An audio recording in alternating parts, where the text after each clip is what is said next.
Business News now, and inflation has moderated markedly in the US, a sigh of relief perhaps for President Joe Biden, who's taken the blame for the state of the economy.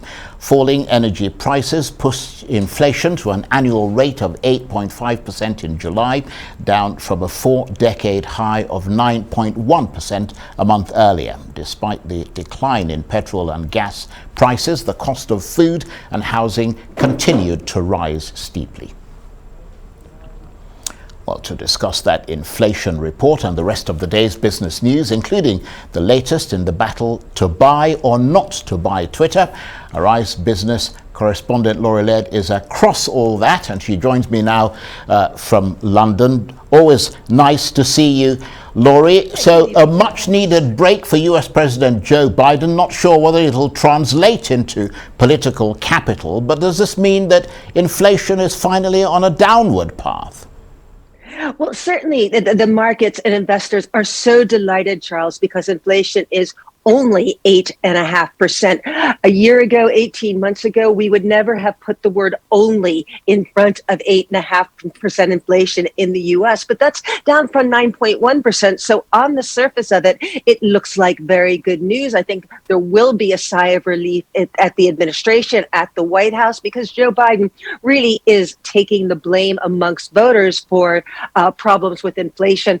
We're seeing right here, Charles, we're seeing petrol stations in the US. And the falling price of petrol is one of the very big reasons that inflation came down a bit between June and July. And that really is the Federal Reserve, the central bank will be relieved.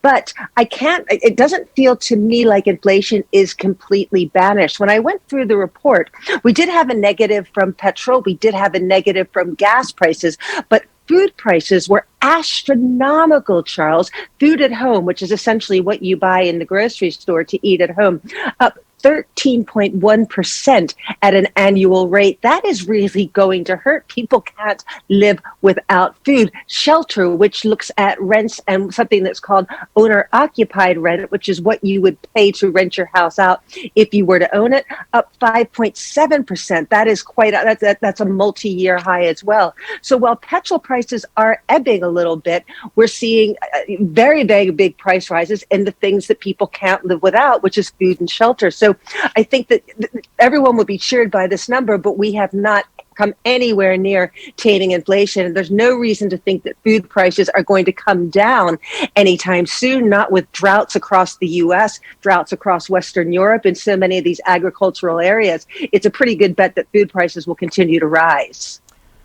Well, that partially answers my next question, which is how will the Federal Reserve react? I mean, you know how to read these things. Are they likely to slow the pace of the rate hikes?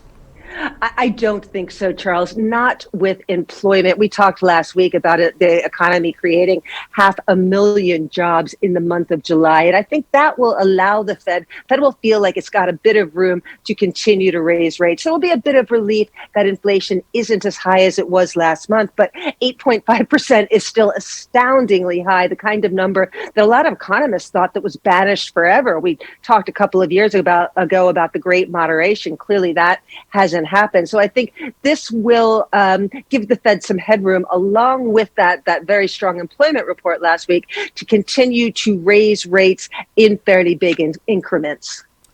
Laurie, thanks very much indeed. Laurie Laird, Arise Business correspondent, talking to me there from London.